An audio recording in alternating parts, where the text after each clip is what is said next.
Hello, Mr. Lee here. All right, let's do some practice problems on the unit circle. We're going to focus only on degree measures for this video.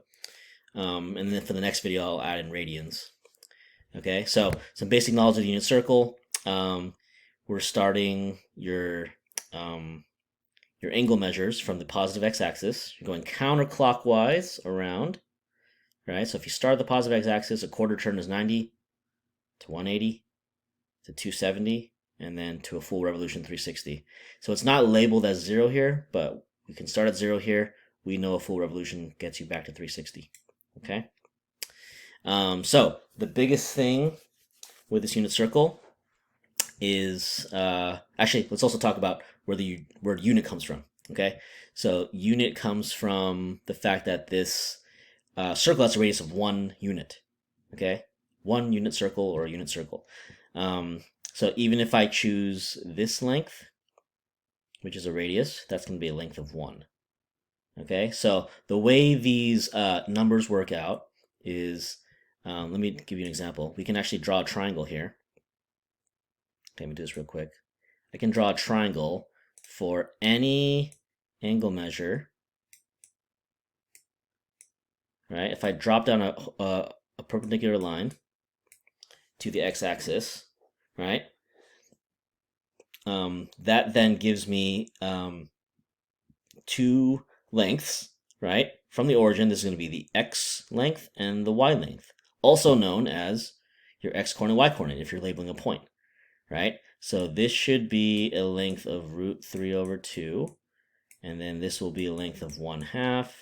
This is a length of 1. Okay, so in this video, I'm not going to prove why this is the case, but it stems from my understanding of special right triangles. Okay, we can also use some trig ratios, knowing that this is 30 degrees, and then get these exact numbers. Okay, but what you need to realize is this x coordinate, right? This x length is always going to be equal to the cosine of that angle, right? Let me also write the angle in here, 30 degrees, right? Just in case you need to see that. And then this height, or this y value, is always equal to the sine of that angle measure. Okay, so for example, in this triangle, we would say the sine of 30 degrees is equal to the y value of that point on the unit circle, which is 1/2. Okay, the cosine of 30 degrees is equal to √3/2. That's another way of saying it. Okay, and these drawings are going to go away, but it's summarized by this right here, right? For each coordinate point, x equals cosine theta, y equals sine theta. Okay, so let's see if we can apply that. I'm going to get rid of this drawing now, and we're going to look at these counting problems. Okay, so try to keep that in mind. X coordinates on a point on a unit circle is referring to the cosine of that angle that's created, and then the y values will be the sine of that angle. Okay, so this question is asking, what is the value of the x coordinate of point A? Okay, so this is point A. So let's get an overall kind of angle measure estimation first. Okay, so we have to start the positive x-axis, like I said. So if you start here, we're going to actually, I can draw a little bit, just for a little bit. Wait, I don't want to use that. Sorry, let me use this guy. Okay, so if I start at the positive x-axis, I'm going to circle it all the way around here. Okay, so if I just start right there, that's 180 degrees, right?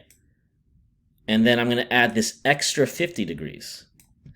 So we have 180 plus a 50, right? That's going to be a 230 degrees total, right? So you can use this unit circle reference also to make some estimations of your angles, right? We know that in this third quadrant, we're in between 180 and 270.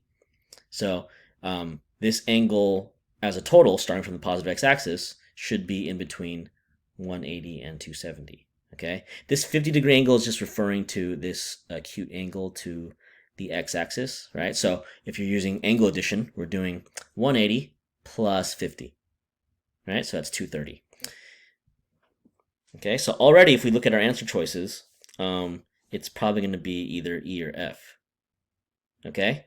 And then all we're going to do now is apply our understanding that if we're looking for the x-coordinate of a point on the unit circle, it's going to be related to the cosine. That's it.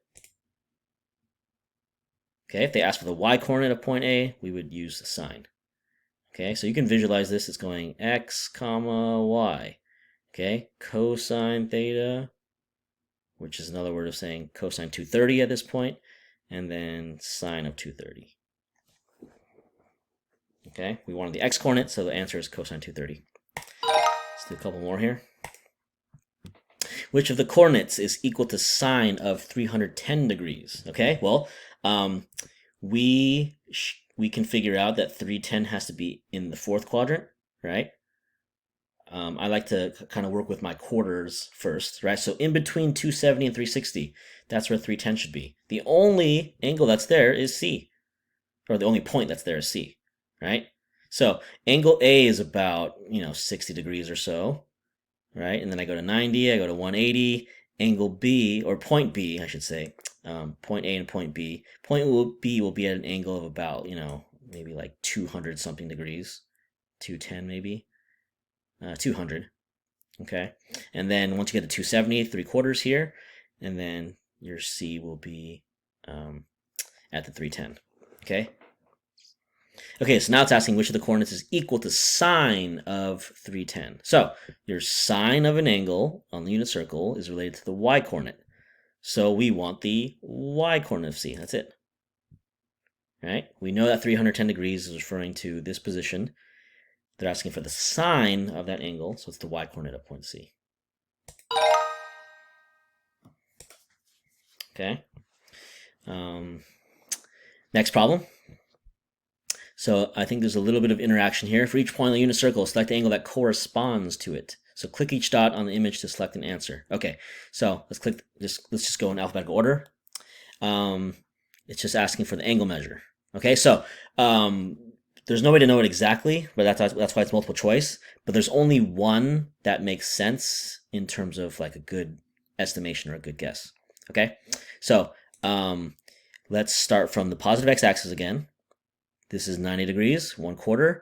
So if I go about halfway, it doesn't look like it's exactly halfway. It's probably a little bit less than halfway. Your halfway mark between 90 and 180 is going to be 135 right here, right? So it should be a little bit less than 135. The only one that makes sense is probably 120.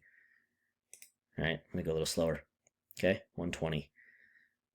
This one is probably angle at point B. The angle is probably 165, right? Because you're closer to the 180, right? So I think we're gonna get the same options here. So A is 120, B is 165, right? B is 165, it's close to 180. And then we pass the 180 bar. We're in between 180 and 270 now. So then the only option for that should be 240. Let me go a little slower, sorry.